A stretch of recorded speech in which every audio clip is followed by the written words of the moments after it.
বগুড়া শহর জনসংখ্যা, আয়তন ও রাজস্ব আয়ের বিচারে বহু বছর আগে সিটি কর্পোরেশন হওয়ার যোগ্যতা অর্জন করলেও রাজনৈতিক বৈষম্যের কারণে তা বাস্তবায়ন হয়নি। বগুড়ার বাসিন্দারা মনে করেন, বছরের পর বছর উন্নয়ন বঞ্চনার শিকার হয়েছেন তারা। অবশেষে সব বঞ্চনার অবসান করে বগুড়াকে দেশের ১৩তম সিটি কর্পোরেশন হিসেবে ঘোষণা দিতে যাচ্ছে সরকার। এস এম আবু সাইদের প্রতিবেদন, ছবি তুলেছেন মনির হোসেন। দীর্ঘদিনের প্রত্যাশার অবসান ঘটছে আগামী ২০ এপ্রিল।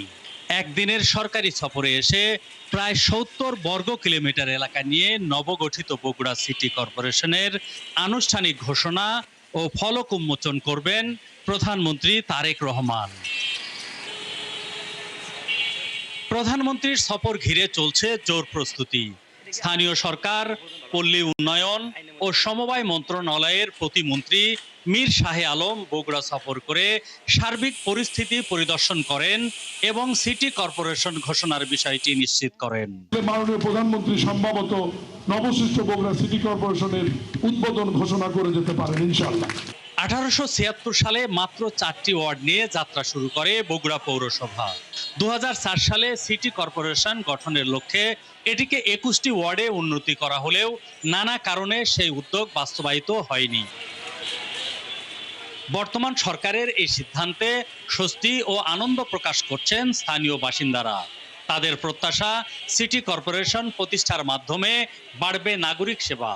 রাস্তাঘাট থেকে শুরু করে বিশ্ববিদ্যালয়, চান্দু স্টেডিয়াম, বিমানবন্দর থেকে শুরু করে যাবতীয় অবকাঠামোগুলো, বিশেষ করে আপনার ফ্লাইওভার, মানুষের যানজটের যে সমস্যা, এগুলো অবশ্যই সমাধান হবে।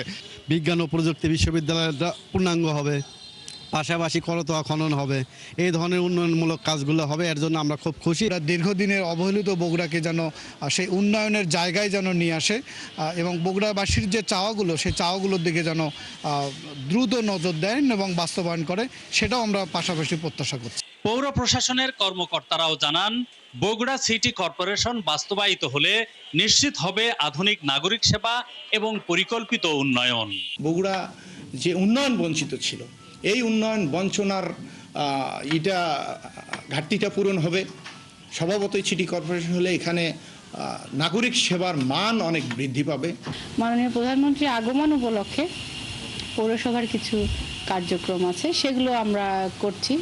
মন্ত্রণালয়ের নির্দেশনা, মাননীয় মন্ত্রী মহোদয়ের নির্দেশনা, জেলা প্রশাসনের নির্দেশনা, একই সাথে পৌরসভার যে সমস্ত রেগুলার কাজ থাকে সেটার সঙ্গে মিলিয়ে আমরা প্রস্তুত হচ্ছি।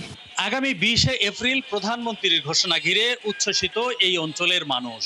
আধুনিক নগরী হিসাবে গড়ে ওঠার স্বপ্ন দেখছে বগুড়াবাসী।